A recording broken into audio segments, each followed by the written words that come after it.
Hi everyone, it's Yulia from Expressia. Welcome to today's session. Before we begin, let me tell you a bit about Expressia. We at Expressia are a team of people passionate about helping others create better experiences. We have an online customer journey mapping platform where you can build data-rich and designer-quality customer journey maps and make your personas come alive. And do that all with your teammates in real time. Our consulting team conducts public and corporate workshops to educate companies and individuals. We've also got Expressia Academy that has interactive courses on mapping personas and interviews, and of course, our free community events. Today, we'll be talking about behavior analysis. Our today's guest will take you on an incredible journey through the human psyche to help you connect their behavior with their choices. She started as a web designer and worked in the field of clinical psychology, combined her academic background and her passion, and started a career as a UX designer. Now, she's a UX psychologist contributing to the digital and service ecosystems of such companies as eBay, PayPal, Volkswagen, and many, many more. The rest, I will leave to her. So welcome everyone, Martina Mitz. Hi everyone. Good to see you guys. Thanks for being here. And good to see, really see some of you. I can see you. So if you switch your cams on, I would love you for that. It's good to see some faces I recognize. It's almost like we are together again. So guys, super excited. I don't know where you all are, but Berlin is sizzling. So I hope I'm not gonna hear melt away during my talk, cause I have something super exciting to show to you, and I really hope it will bring you value. And what I'm going to talk about, as you've probably read already, and thank you, Yulia, by the way, for the intro. I forgot that. As you've probably read already when you subscribed, I'm going to talk about a method for an overly simplified method for behavior analysis. And as some of you know already, that's absolutely my waters, because when it comes to psychology, it's like come to mama. And I could have completely skipped these slides because Yulia is already doing it better than me, to be honest with you. I'm sure she knows it by heart. When you pinch her while she sleeps, she knows my bio by heart. But for the ones who don't know me, I'll quickly rush through giving you some idea who is this loud lady here in front of you. So guys, you know me by now, hopefully, by the alias Martina Mitz. How user-friendly am I? Seriously, because that underneath is my real name. Good luck spelling it, or even pronouncing it correctly. It's super good if you want to test the length of fields in forms. You're welcome. And as Yulia mentioned, I did start indeed as a web designer. However, last century as a self-taught web designer, when that still meant web design. And then in the beginning of this century, I started having first small clients, really local businesses, and that very much helped me to finance not only my life here in Germany, but also my study in psychology. And I specialized in clinical psychology, finalized my study in 2007. Of course, the final years of my study, completely forgetting about web design and creating websites. I was completely concentrated in finishing this crazy 5.5 years. And then I started working as clinical psychologist. And guess what? It did not even take me a year to completely burn out. Completely, guys. I couldn't tell you how much 1 + 1 is. That bad. So that's, of course, a sign. And I needed other psychologists, by the way, to help me, which was another big fail for me. Like, I'm not even a professional. I couldn't catch myself, you know. And that was, of course, a situation where I needed to take a big step back and rethink. That was shortly before I became 30.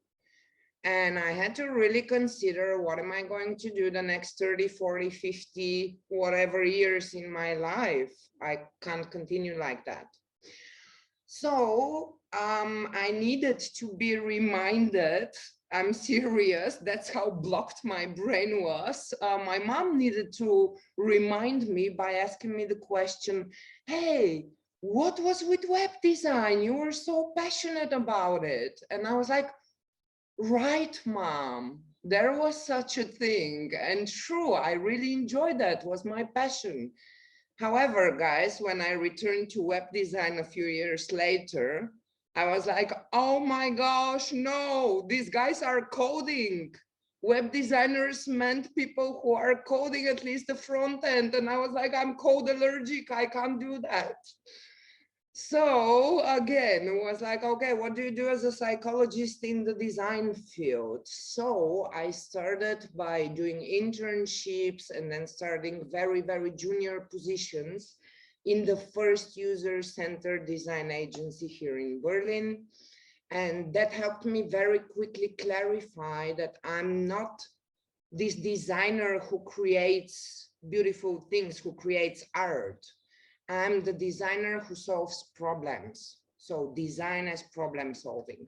And that very quickly landed me to learn and understand about user-centered design, UX design. So in 2009, I really started officially working as such, went through all the different disciplines. So interaction architecture, information architecture, you call it, you name it, you know them all. But then in 2012, a guy joined our company, Jim Koback, who some of you will know from previous UX Fresher events as well. And Jim is pretty guilty that it started itching in my fingers. And I was a happy person working on a website, an app, something in isolation. But then it started really itching in my fingers in terms of the things we find out. They shouldn't just impact the website or that touch point, they should impact the business. So this is when another year later, I did finally, as many of you will know, we call it, I did finally land a seat on the table, that table where the future of the company is being decided. So I could be the advocate of the user, but on the right table.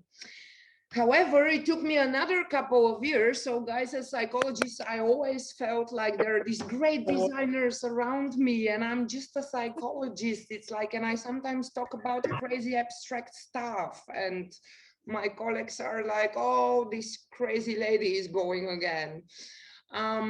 So it took me another couple of years working that and really establishing my practice, but also an inspiration from colleagues from the UK for them to mention the term UX psychologist, so that I was like, oh yeah, that totally makes sense. My passion and my profession finally married.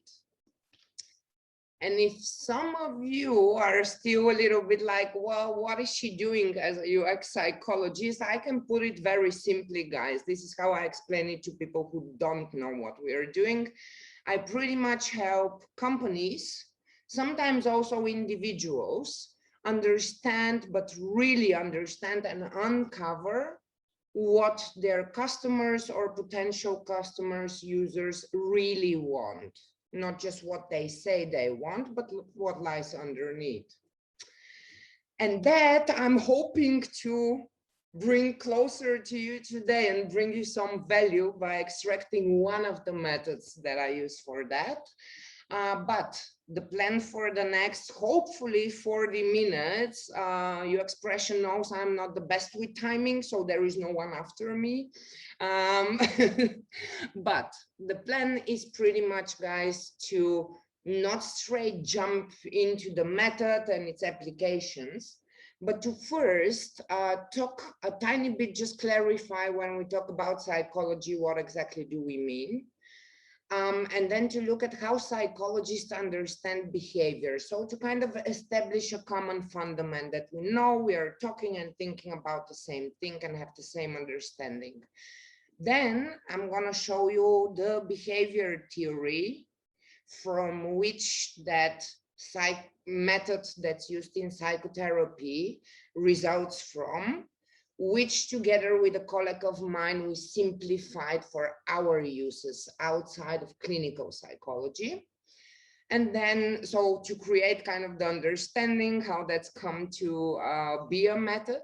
And then last but not least, guys, I'm gonna try to make it tangible by giving you a few examples and talking about where I see applications or cases where it really fits to use that, and maybe where there is a limit to that method.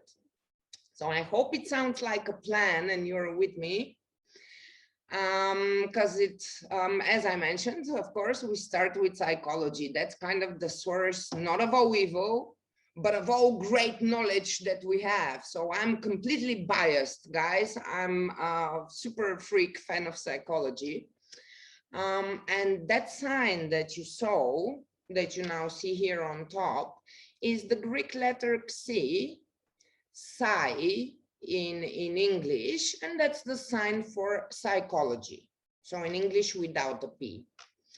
And in our talk, I'm going to mention a tiny bit psychiatry just at the beginning to clarify.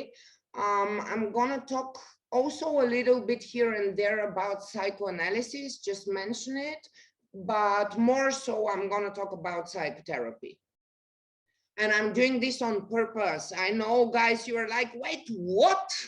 All these psycho terms are super confusing. And don't worry, you're not alone. Even psychologists will get confused here. So before we jump into the actual material, let me try and untangle a little bit these terms for you.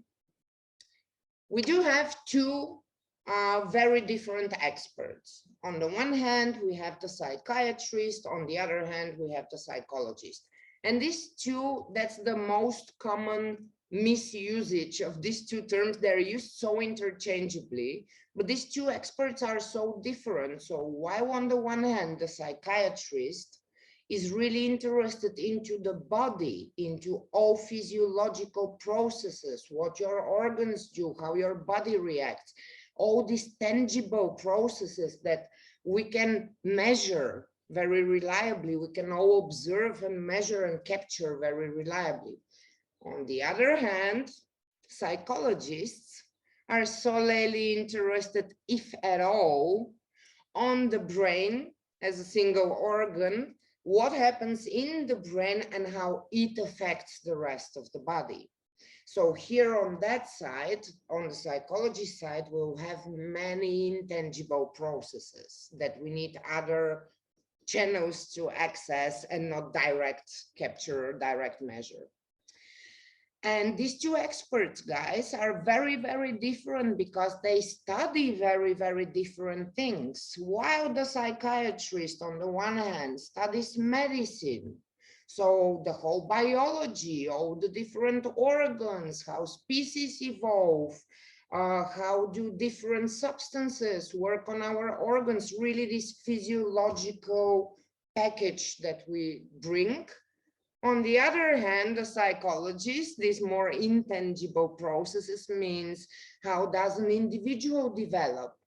How do we develop that feeling of personality, for example? Or how do we develop that personality in interaction with others, right? So we are much more focused on individual, understanding an individual.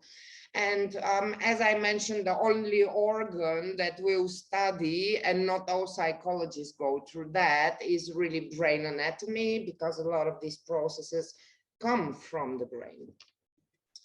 Also, these two experts are completely different in the way they'll treat you if you happen to have a problem. If you have a psychiatric problem, then you get a diagnosis, you get certain drugs. So this will be the doctor who treats you. It's like a hospital environment, or even if it's not a hospital, if it's an office, you'll still be treated with medicine, right? Because this is their point of view, this is their knowledge. And they specialized only in discovering these psychological processes. On the other hand, the psychologist won't give you any good drugs, guys, so don't waste your time. A psychologist is going to counsel you and primarily talk to you, let you do very few things in the therapy, but it's primarily through conversation. And after you finish your psychology study to actually become a recognized tradition called psychotherapist, you need to study another 3 to 5 years in Germany and do another batch of state exams, because you are recognized as a doctor, as the psychiatrist, but for the mental disorders. However, again, you don't treat with medicine. Our methods are very different. And if you guys are at the psychotherapist's office and you're not sure which direction of psychotherapy you've landed at, but you happen to lie on the couch and that guy asks you all the time about your childhood, then guess what? You've most probably landed at the office of a psychotherapist. That's a subdiscipline of psychotherapy.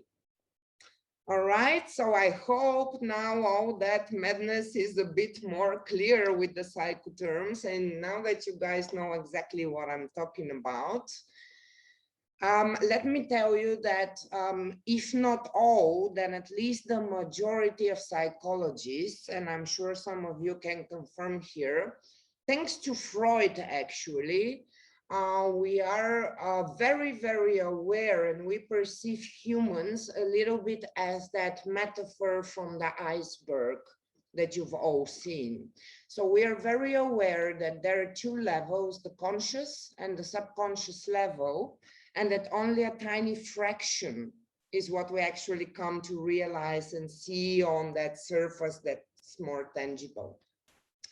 We also refer to these two levels, which you probably heard more in the common language, as implicit processes, right? Everything inside, and explicit level.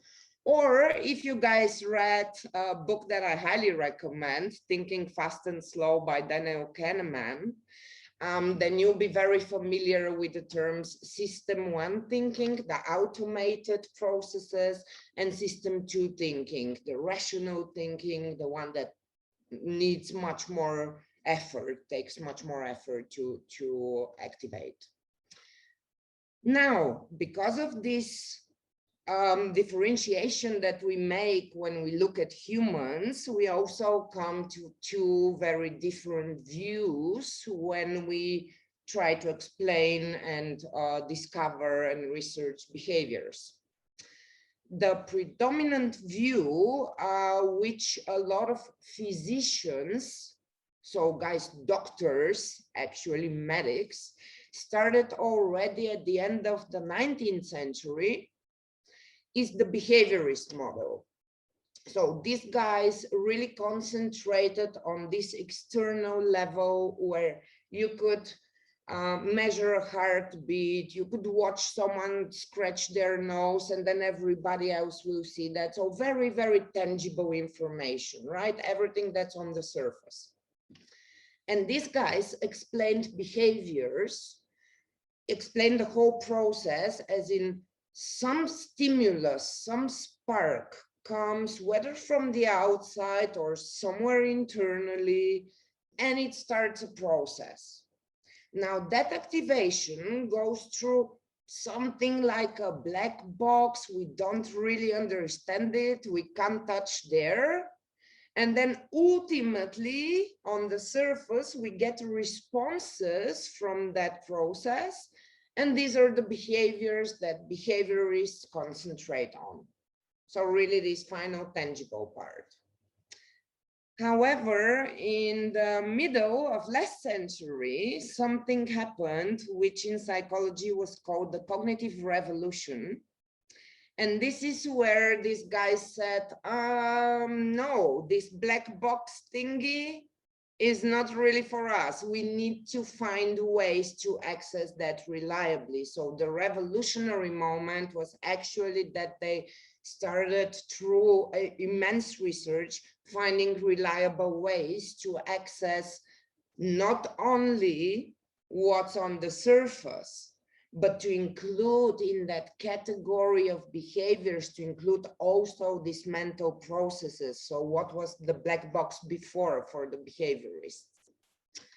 And because of this very different understanding and views at behaviors, as you guys see, after the cognitive revolution, it goes much deeper. We also come to develop two quite different directions when it comes to treating psychological disorders. On the one hand, these guys who can only work really with the tangible part and concentrate solely on these responses, develop the behavioral therapy, which is one of the most popular therapies. On the other hand, the guys who also consider these internal mental processes develop the cognitive behavioral therapy. And if you guys remember, I mentioned before, the one that really goes deep and says, whatever problem you have right now, it started in your childhood, is the psychoanalysis, right? And the therapy direction, which is a bit more recent, which I'm going to tell you about, because not only the therapy, but also the theory I'm going to present you, therapy theory. The theory I'm going to present you in a tiny bit comes not only from that direction, but has also shaped entirely that therapy direction. And the method that results from that therapy is currently being applied in that schema therapy. And the schema therapy is very based on cognitive behavioral therapy, but takes some concepts from psychoanalysis, and these are the schematas. And I'm gonna tell you all about that in a second, guys. Well, not all about it, but all you need to know to understand what these are. So I guess some of you already know me and have expected that I did trick you a tiny bit, right? So we're not gonna stay on the surface and talk about behaviors as in final outputs, final responses, but we are gonna go a bit deeper, so a bit more into the depth, a bit more integrative approach. And I just primed you a tiny bit, sorry, but I know that even before I showed that slide, some of you, the moment you guys heard needs theory, your mind went there. No, come back. We're not going to talk about Maslow. You'll find some resemblance with these 3 levels here, the final 3 levels of Maslow's pyramid, but we are not talking Maslow. The theory I'm going to present you is from Klaus Grawe, a German-speaking guy, and he is unfortunately not alive anymore, but he did develop, so he did extensive work in psychology. The whole recent movements in psychotherapy built so much on his work, because the ones of you who know research, he did a meta-research of everything that's out there in terms of the effectiveness of therapies. So this guy has been valuable to psychology and psychotherapy. However, in 2004, he came up with his consistency theory, which is considered, can be categorized as psychological needs theory, much more recent, much more evidence-based than Maslow. And pretty much what Grawe says is we still have this very deep level, primarily subconscious, and then we have these outcomes on the surface, the behaviors, which are actually symptoms for what's happening inside, okay? So his understanding of how we come to these ultimate results, ultimate outcomes, is he would say it always starts with one or the other from the 4 basic psychological needs that he came to differentiate. The whole process will start from there. It doesn't matter if the stimulus was from outside or something from inside. You end up having one or the other need over or under satisfied, and that will dominate in that moment. And he would differentiate the 4 basic human needs in no particular order, guys. Starting with attachment, which might remind you a little bit of love and belonging from Maslow, but it's not quite the same. So that means that psychological attachment, you can be attached to humans. We very often do. You can be attached to animals, but you can also be attached to a cause, right? So it means really that psychological attachment to something. Then as a second here, we have the self-esteem and enhancement. Again, might remind you on the tip of Maslow's self-actualization. Still not the same, and to be honest with you guys, I'm also not that happy with the term that's used to translate it in English, because self-esteem and enhancement both emphasize a little bit that positive side, as in like self-love and going in that direction. That's actually not what's meant here. The German word Selbstwertgefühl is actually a bit more neutral and describes it a little bit better. It means just that knowing yourself, understanding yourself, but primarily giving yourself the right to be. Make sense? So it's not that I'm super cool, but I'm okay to exist. That worth is meant here. Then the psychological orientation and control, that's a very, very dominant psychological need in us, which doesn't mean, guys, Google Maps. It doesn't mean that orientation, the physical one, but it means, imagine now post-COVID, you walk into a new company, you just joined, and the whole team that's been there for 2 years before you join sit on the breakfast table, and you walk into the office and they're like, oh, hi, the new girl, come sit. That's the orientation and control that's meant here. So you quickly start getting all these signals to understand what's the rank order, who should you talk to, who you can trust. All this orientation is meant here, okay? And then, of course, the moment you orient yourself, you would want to be you'll be willing to look at aspects of the situation you can control, not necessarily very consciously, but you would, for example, really put in an effort to consciously think about what first impression you're making, something that's somewhat, at least some aspects of it, under your control. And last but not least, we have the pleasure maximization and pain avoidance, which again does not speak about physical pleasure or physical pain. It speaks about comfort, delight, all these emotions, or certain situations that give you really pleasant emotions.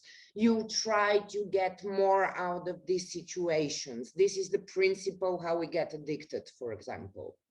And then on the other side of that spectrum of that need is, of course, anything that causes you discomfort.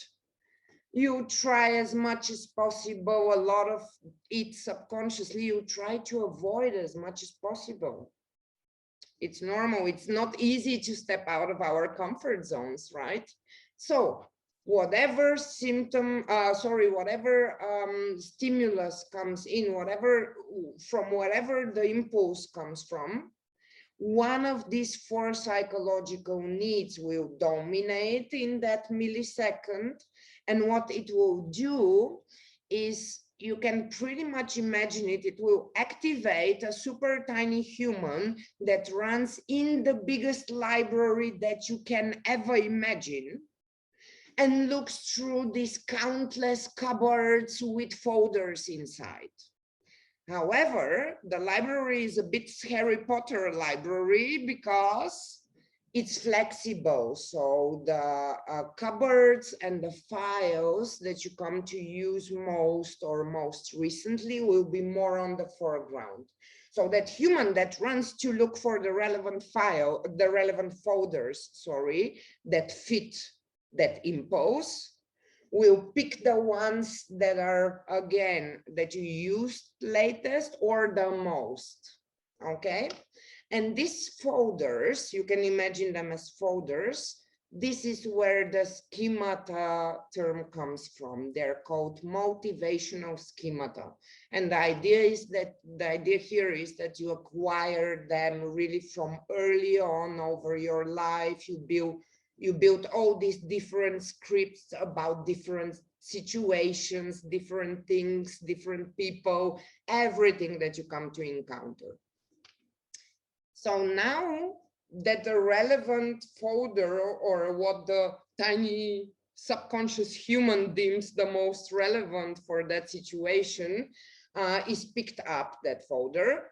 There are certain files in this folder. And again, the files also will be sorted into, on top will be the ones that you've most recently accessed or that you access most often.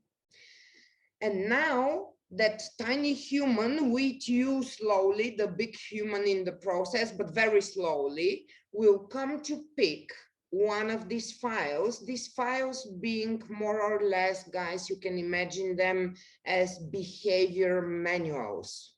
So different types of manuals of how to execute a behavior. And these different types of files, we have 3 types of files. And as you see, they lie a bit differently on that conscious and subconscious level. To give you an idea, a goal is something super conscious. When I ask you, why did you do that? You answer very probably what your goal was behind it, what you were trying to achieve.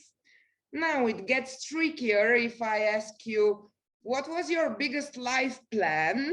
Like, what was your plan for yourself that you did to execute that behavior? Here it gets a bit mushier, right? A bit more abstract. And guys, I can't tell you how often I've asked people, what's your motive for that behavior? And people will talk about the goal.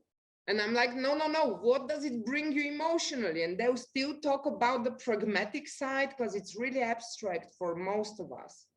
So one of these files will be picked up, the most relevant, the most dominant one in that millisecond, and it will ultimately lead to that final execution of behavior that we can touch and measure.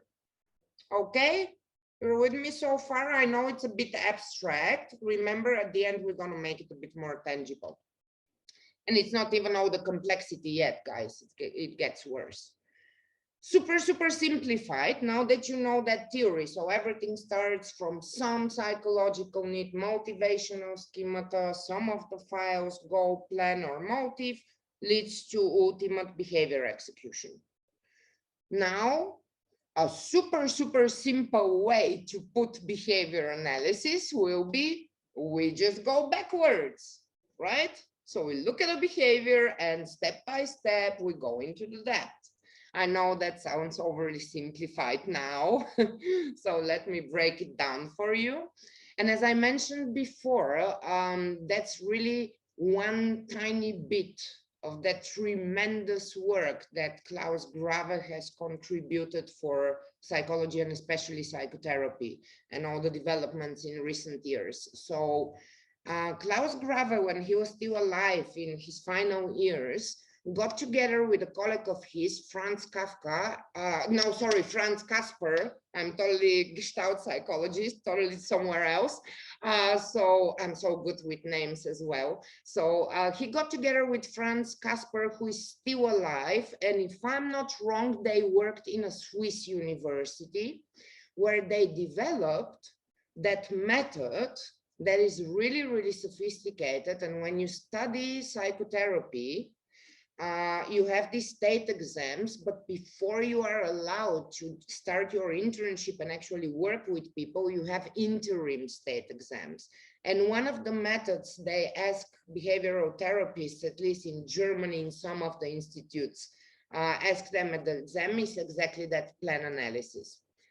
However, so 6 meanwhile, so in 2015, one of my closest friends was having that interim exam and she was freaking out because it can get quite abstract. And she was like, you need to help me. You understand that crazy shit, you need to help me. So we sat down and started learning that method. Mind you guys, so plan analysis is kind of that thick of a book, but then the book only talking about plans or schematas are that thick. So I'm not kidding you. That was like 3 months just to understand what they're trying to convey to us as information. And because she was also learning practically about it, so we had really that, okay, that's how the method works after a few months. And then in the summer, she managed her exam. So the pressure was off. And at that time, I started like a light bulb started hitting me. And I was like, you know what? That's not just for the clinical context. I don't think the application of that is really just diagnosis and mental problems. If we remove that clinical, always looking for a diagnosis, but we try to apply it to business problems, let's see what happens there. For that, of course, we wouldn't make designers read 4 books to understand the 4 steps of a method, right? So we first needed to really break it down into its essence, and the essence that's actually valuable to us designers, right? Because very different context.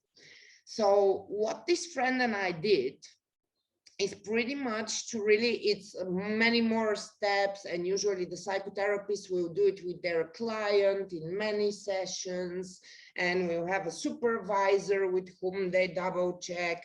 So, but all pretty much far away from the needs we have in day-to-day UX strategical work. So we broke it down into 3 pretty simple steps. First, you capture behaviors, something that's quite tangible, that we all can observe on a very factual level. Then you dive to the goal, so the conscious part of these files, if you wish. And then it gets a bit trickier when you have to dive into that more abstract level. But once you get to the motive, actually, very quickly you see which psychological need most likely triggered that whole chain, which behavior as a symptom you happen to observe. To break it down a bit more in detail, so on that very first level, the physiological level, right, which we share with psychiatrists, with many other scientists, on that level, you capture more or less the physical job, the physical task people do, something physical they perform. Then you have to ask yourself, preferably with other colleagues, you ask yourself, that person performed this behavior so that they want to achieve something. So what is their goal behind it? Or if you come to ask them, excuse me, you just did that. Why? What are you trying to achieve? This is most probably the information you get on that functional level, the functional job they see behind, because that's more, we're more aware of that. Now, where it gets tricky is to dive in that more abstract level that is not obvious and not so easily accessible. For that, guys, we need to use these motivational schemas. We need to see the file that came, that was the manual for the behavior. Which folder most likely that file came from. And lucky us, as I told you, so the book about schemata is that freaking thick. But it turns out schemata are only 2 types. They fall into 2 categories. It's whether an approach or an avoidance schemata. This is when you start building schematas, don't cry. It's not that bad. No, I'm kidding. Okay, so once you realize what's the folder from this active, engaging, approaching place or cupboard, you very quickly realize what's the emotional job behind it. What emotional job do you fulfill by executing that behavior? So that gives you really that tap into the implicit, into the subconscious. And as I said before, guys, the moment you arrive on that, what does it mean emotionally, mentally for people? It's a no-brainer pretty much which out of the four needs could have triggered all of that. I know that's still a little bit, although I can't see most of you, I can imagine you guys have question marks in your eyes still, or at least in your brain. But don't worry, I promised you we're gonna try and make it a bit more tangible. So, pre-corona, you walk into a coffee shop, there is this not distanced queue, no one's wearing masks, a very normal situation, and everyone, remember guys, years ago when we, right? So you walk into a cafe, you see that queue, and you walk by from that side, so past this woman on the end, the lady on the end.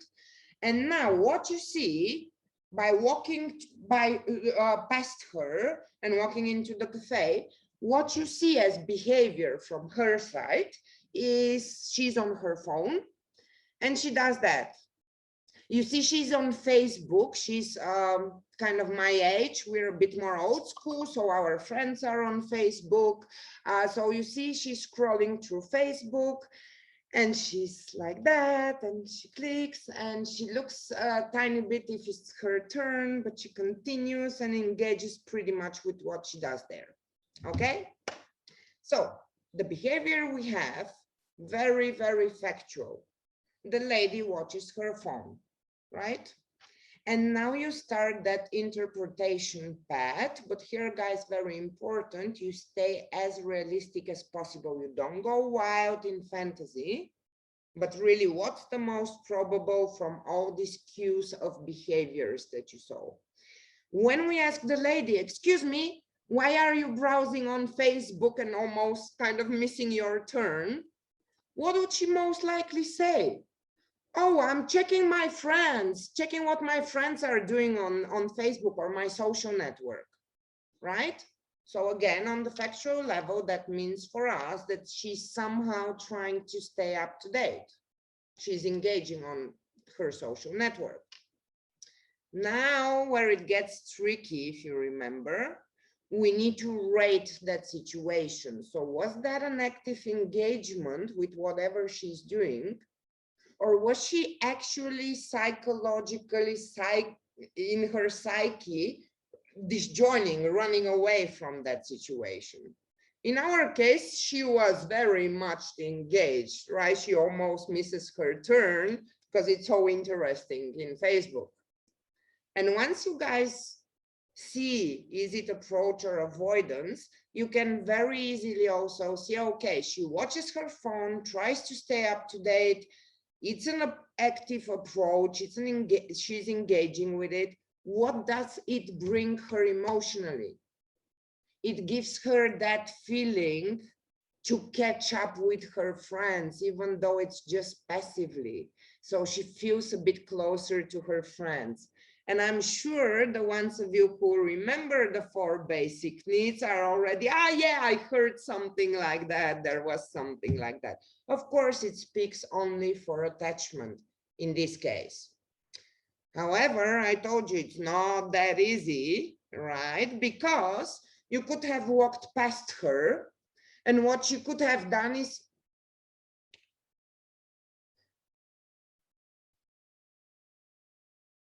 okay, right? So very, very different behavior, although it boils down to she still watches her phone. But all these other cues show you a very different picture, right? So now when you ask her, excuse me, why are you watching, what are you doing on your phone? She would be like, oh, nothing particular, just trying here to get to my coffee. Yeah? That speaks, of course, on that functional level. What she's trying to do is kind of distract herself, bridge that time until she gets to her coffee, okay? And now when you think about approach or avoidance again, guys, so which category that folder most likely came from, in that situation is very different, right? It's not that active engagement as before, but she's rather avoiding to deal with the waiting time, to actively engage with the waiting time, to engage with other customers, to maybe come in a conversation with someone on the queue. So she's actually shielding herself off and trying to minimize that, be it impatience, being engaged by someone else, right? So complete avoidance. And again, when you look at it this way, it's super logical that it's some discomfort situation for her, whatever that discomfort is then in detail, and she tries to avoid it. She tries to distract herself from that discomfort situation. So I hope that, guys, makes it a bit more or less question marky in your brain and eyes. And let me quickly, before we overrun the time, let me quickly show you. So as I told you, we developed that in the summer of 2015 and tested it till the beginning of 2016 before I actually released it onto the public. And since 2016, I've been doing countless workshops in which we've tested that method over and over with all different kinds of behaviors. So I'm sorry to disappoint you guys, but there is one limit that I found in that method, especially if you're beginning with it, because consider that an exercise, the more you do it, like learning to drive a car, the more automated it will get as a pattern for you to think and classify information.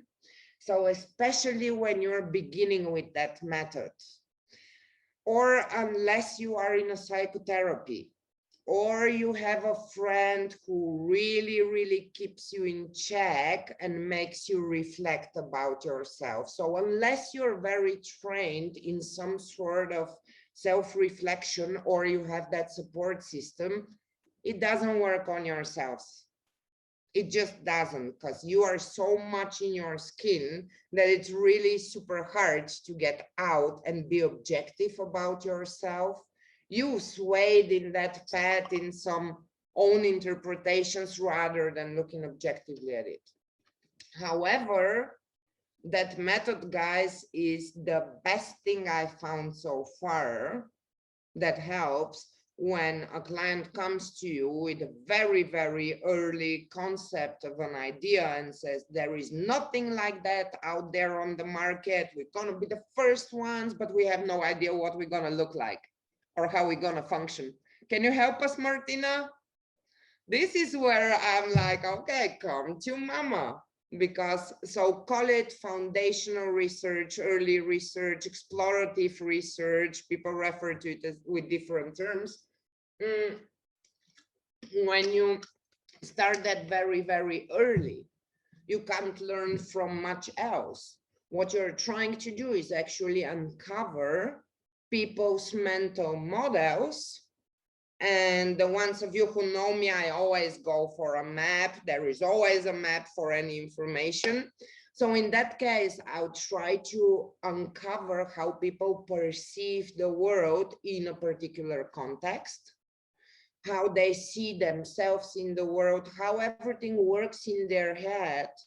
And I'll start mapping that as mindsets, so different mindsets that I put them in. I might work with metaphors here a lot. If there is really nothing like it out there, complete innovation, then you want to pick people's brains in similar situations that they've lived through. So I'll start mapping these mindsets as containers. And guys, if you really want to learn in detail how to go about the mental model diagram, then highly recommend the mental model from Indy Young. So Indy Young is really the pioneer in this whole mental model diagramming mapping. However, we have our mindsets, and now through our analysis, we start gathering functional jobs and emotional jobs. right? The goals and the motives. And we start context by context, mindset by mindset, gathering what are people trying to achieve. And that can help you uncover amazing potentials, or at least how to introduce something super new without freaking people out. So what is their mental model? Where can you dock on with metaphors they already know and understand? Okay. And some of you will have already recognized that emotional job, functional job, we're just lacking the social job. And then we have the famous, now becoming very popular concept of jobs to be done. Another great model to work with business and create strategic work from user-centered point of view. And another great book that I would recommend, and that's the same Jim Colback that I mentioned at the beginning, guys, who is, if you have any complaints that I'm sitting in front of you and talking today, go complain to Jim. He's to be blamed. But the book is really great, so it really is like a Bible. Now, out of our business and UX context, guys, this works the same way. So you can try and analyze friends of yours. So maybe someone does, a friend of yours is always bubbly, always great, and now they come and today they behave really strange. You can try and start peeling off that behavior and seeing what could be behind it. Maybe they're not feeling well, but not having the means to reflect and tell you that. So they're snappy. You can also try with your family, but I warn you there, it can get very tricky what you find out.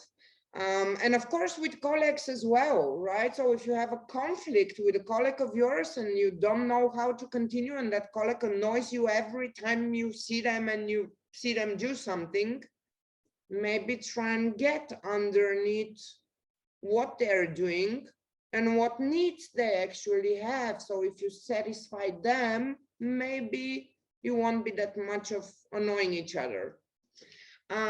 You can also try to do that with animals. However, guys, you won't start with the 4 same psychological needs, right? So animals have a bit different basic needs. So first assess that, and then you can still try to understand why your cat is waking you at 4 a.m. I can guarantee you one of the main needs of cats especially is attention. So just so much of a cue here, you'll figure the rest out. Before I let you go in the wild, guys, and I hope you come to try that out, because I tell you it works. You just need to do it a couple of times and you get really good in that. You won't be able to see what people do differently from there on once you switch that button. But just a few things before I let you go out in the wild. It's very, very important, as I mentioned at the beginning, that you don't self-analyze. And the same thing, like try to not do it by yourself alone. So always try to get with someone who you know will keep you very reflected and on the right factual path, and not on some fantasy interpretation craziness, right? You want to discover what's the most probable. You're building hypotheses of the most probable. Then also, if you do user research, whatever research you do, no matter how late in the process, guys, never ever talk to only one person, okay, or observe only one person, because that's like maybe better even none than one. Always go more than one so that you see nuances, because we look for patterns, similarities and differences between people. But if you analyze just one person, so outside of our UX environment, if you concentrate on one person, then don't analyze only one situation where you saw them do something, right? So watch them in similar situations, because again, even though it's just one individual, you are trying to establish patterns, right? That's our goal. And before I finish it, guys, again, to remind you, you never get the 100% truth. You can't really open people and tell what's inside. So that's a method for you to create educated hypotheses, right? For you to be sure that you're on the right path. It's a never-ending finding something, then validating it, seeing if you found the right thing, then sharpening your knowledge, then continuing, and so on. So you always try to uncover the truth, but you can't ever reach 100%. Sorry to disappoint you here. And killing it, like 2 minutes. Woof. Thank you, guys. So good to see some of you. Thank you so much for a great talk. And you just did an amazing job explaining somewhat actually complex things, really in an entertaining and educational and very just insightful way. So thank you so much for making all of us see how UX and psychology can actually work together and really getting into the explanations to cover the basis at the very beginning. So thanks a lot. Thank you, guys. You know, it's always my pleasure. Like, I can't stop. I'm glad we made it on time, because it's like, do we have 3 days? Martina, we have a couple of questions here. Have you noticed differences when we talk about UX psychology in the context of, for example, augmented reality? To be honest with you, unfortunately, I haven't been confronted with many augmented or virtual reality projects, but luckily I talked to a few colleagues. And yes, there are a bit of challenges but it's especially, or rather for virtual reality, because you lose that orientation, more the physical one, but you have to be really careful there. So test it really well in a safe environment before you come to apply something. And in augmented reality, there again, the mental models will give you a great start to really see how much do people need from the actual reality and how much can we augment upon. Okay, awesome. I hope that answers the first part of the question. So can these models and theories that you talked about be applied here as well, or is there something new to discover from your perspective? There will probably be something new to discover. So I'll be looking forward to hearing from colleagues who are more into that, absolutely. But I couldn't think of why you wouldn't apply that model. For example, when you test with some headset and you see people do something that you didn't expect and you don't necessarily have an answer for. That will be a great opportunity to start peeling and seeing, okay, what out of that functional level of people are still stable, because they can stay straight and yet get nauseous, for example, right? So out of just what you're seeing, what else can you discover? And then how can you use that? How can you dock on it? Not use it as in manipulate it, but like, how can you dock onto that and make sense really for the user, so it is a pleasant experience after all. Hope that helps. Thank you. Yeah, and the third part was, is our psyche changing, or is it a very stable thing no matter what device, media are we using? You want to start here, what is Whole it? new hour. A fight among psychologists, because that's probably one of the topics we often bump into each other. So the more classical, I don't want to say old, but that's actually what I want to say. The more older psychologists, or like from who've learned, say the 70s, the 80s, they do see it as a more stable construct. What I mentioned, guys, what's now considered the third revolution in psychotherapy. So not just the surface, not just the mental processes, but now more and more your surrounding is also considered to have a huge impact. So actually the answer now, we don't know, because you never know 100%. It's like science keeps evolving, but it's not a completely stable thing that you are you acquire in your childhood and that's it. Not at all. So there are components in psyche that are more flexible, but there are also these very, very deep fundamentals that are very hard to realize. By the way, you need years of analysis and psychotherapy to get behind, say, certain values, guys.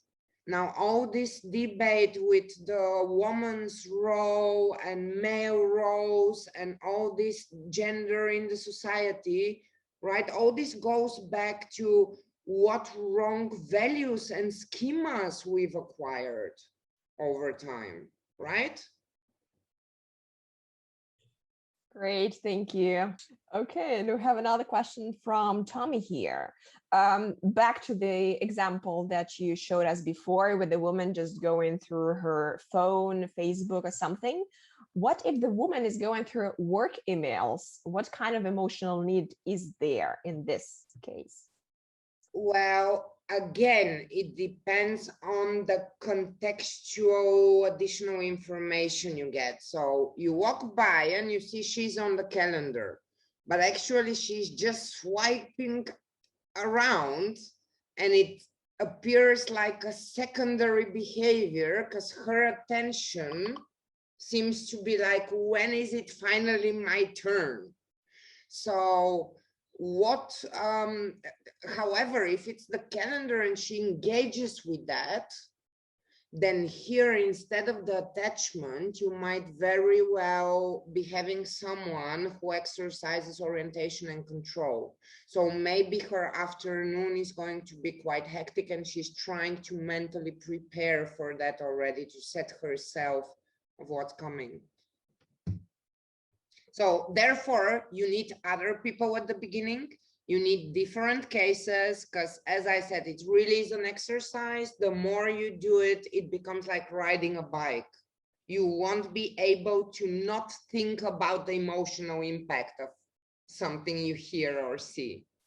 We've got another question from Lana here. Have you ever run into a project where customer NPS wasn't important enough to the business at their stage of growth, so UX gets deprioritized? Tell me about it. Like the story of our early lives. Like, who hasn't? How many times do you guys hear, oh yeah, we want UX and this and that, and then you go into the company and they're like, okay, do that. And it's like, can I talk to customers? Oh no, we know the customers already do it. Of course, that's super frustrating. And to be honest with you, so that hasn't happened to me in the past 5 years, I would say, but that's a very privileged position I fought very much to be on. Of course, at the beginning, it happened a lot, especially with people still actually quite a lot misunderstanding UX and considering it just that digital wireframing, even visual design, or now that it's called UX, UI, or product designers, right?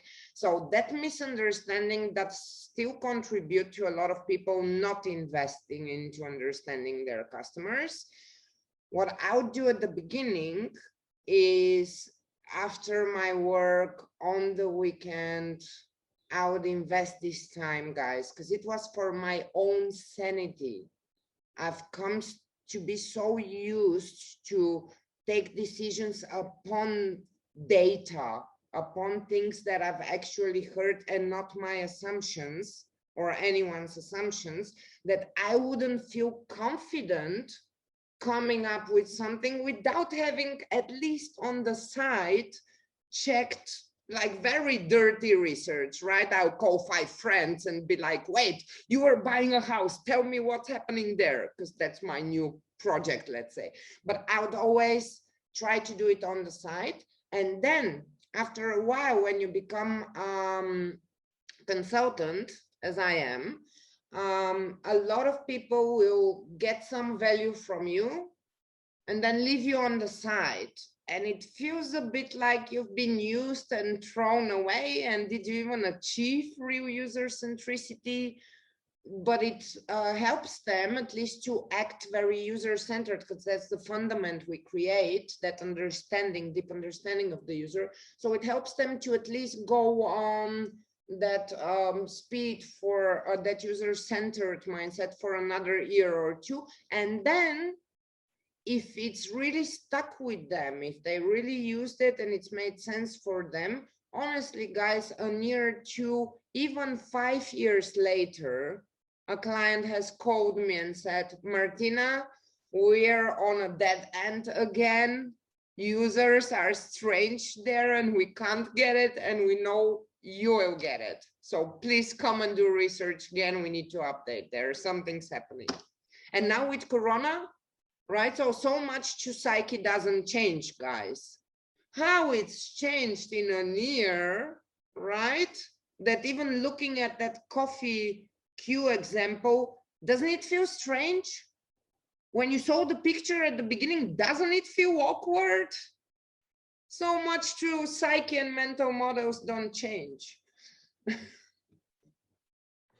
Yeah, that's so very true. And topping of that, everyone is about numbers, it's all those KPIs and OKRs and whatnot. So how would you quantify the ROI of UX research? That is super question, to be honest with you. And I don't come to do it often enough when I work with very small businesses, because you don't have analytics there, you don't have proper return of investment tracking, right? But the moment I work with a company who do have some quantitative data, the minute I hear that, I'll get them on board, because the qualitative data, guys, is just one piece, one point of view at the truth. The more different points of view you can combine, the more you uncover from that truth. So to give you one example, on the mental model diagram, I haven't done it yet, but since you are at an event from UXpressure, I hope you know what user and customer journeys are. And that's really great method, because on each and every stage of the customer journey, you can look at what KPIs you're measuring as a company. So what are you measuring your business health upon? And does it really make sense from users' point of view when you take their shoes and walk in their shoes through the experience you offer? Right? So that would be, for example, a great way to really, because it's not UX strategy unless you put really numbers behind it. A lot of people working in corporates will say, well, to be honest with you, for me, it's UX strategy because of the types of my clients, because I have a lot of small clients. So just to give them a clear path where they could go the next year or two, and just that confidence that they know what they're doing and not jumping on every opportunity and every idea they get in the morning under the shower. Yeah. Hope that helps. Thank you. And we have another question from Jean-Baptiste here. You mentioned all these observations to make the plan analysis, but it seems they need a physical presence. Can they be done remotely? Maybe it's more difficult to get the context. So if I understand you correctly, Jean-Baptiste, is the gathering of these behaviors, you mean? Absolutely. Right now in Corona, so a lot of these workshops that I do where we actually come to apply this method, and some of you have been there and know that, we actually go out on the street and observe people. And that is, of course, not possible right now. But also what I mentioned, guys, when I don't have the investment for user or customer research, YouTube is your friend, and Instagram videos.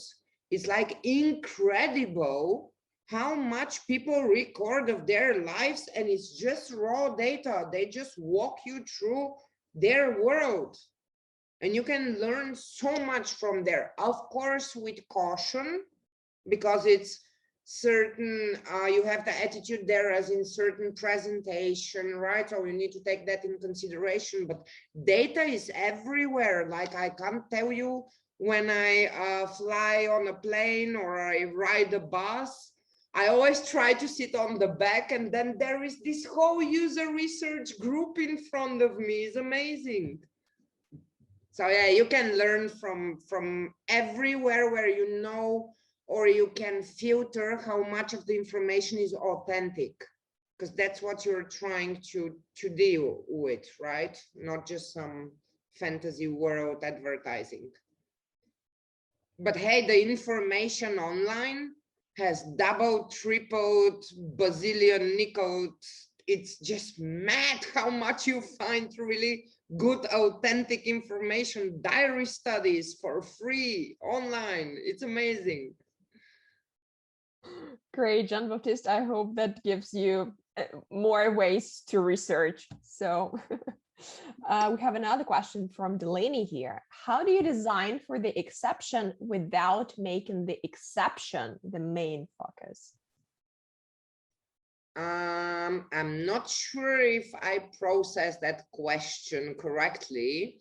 Do you mean, so I don't usually design for exception? When you mean that super new thing that someone comes with, that I can't learn from anyone's experience yet, because there is nothing like that on the market, then it's not about exception. It's like that completely new thing. And then I would look for still what's the majority of people, how could they adopt that? What do we need to do for the majority to be able to adopt it? So very seldomly I'll design for exceptions. However, if we leave the UX business context, when I come to analyze people, of course, then you look at individuals, I would be so, and I guess that's the clinical psychologist in me, apologies, but I would be so torn to bizarre behaviors and like seeing what's behind it. And for that, you need to let yourself go in other worlds where voices talk to you, or, you know, but it's interesting, but you need to be careful as well. All right, Delaney, I hope that answers your question. And we've had another one from Vinicius here. Any thoughts on how to make accessibility principles and users' needs talk to each other? That is really good point. Accessibility is really not enough. We really need to step up there. And I am, I guess, super guilty because I haven't included it here. But of course, that's another case of somehow maybe not easily accessible users, right? So I was actually on an accessibility project in 2015 in Dubai. Well, in Dubai, you almost don't see a person on a wheelchair because they can't without their whole family. It's like nothing is made accessible in the city itself. Now probably different, because for 6 years Dubai has changed completely. But I think it's even more when you come from a fully able, say, world, especially to get in someone else's mental experiencing and processes. I think that's exactly a good method to really get away from your world, from your understanding, from your abilities, and get into the shoes of someone else. Therefore, try it for understanding the users who might get value from accessibility, which is actually everyone, but like the ones who it will contribute to especially. Thank you, Martina. That's a very important question, I think. As you mentioned, accessibility is not, unfortunately, everywhere these days, but it totally should be. Yeah. We have 2 more questions. Let's go Wait, with Julia, before you go to the next one, I don't know, guys, just one more word to accessibility. We often, when we talk accessibility, we think of impaired people or somehow not fully abled people. But that is completely wrong understanding of accessibility cases, because think you just hit your right hand. Good luck using your phone with your left hand. I'll see you how you type and what autocorrect diamonds will come out there from your fingers. Or say you come with like super many bags and you're holding your baby and now you're trying to open the door and you have these smart locks. You're temporarily accessibility cases. So it really is important to also understand when we talk about that topic that it does contribute everyone.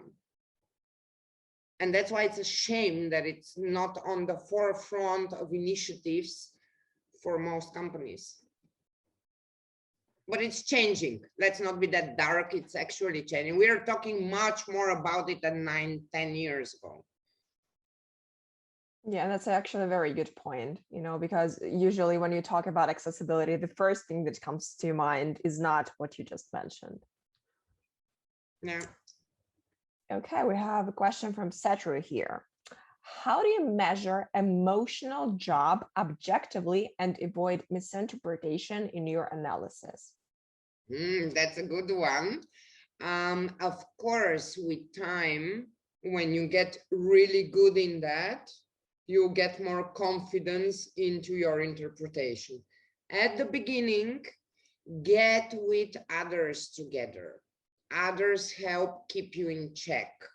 So to stay objective, you always want to double check with others.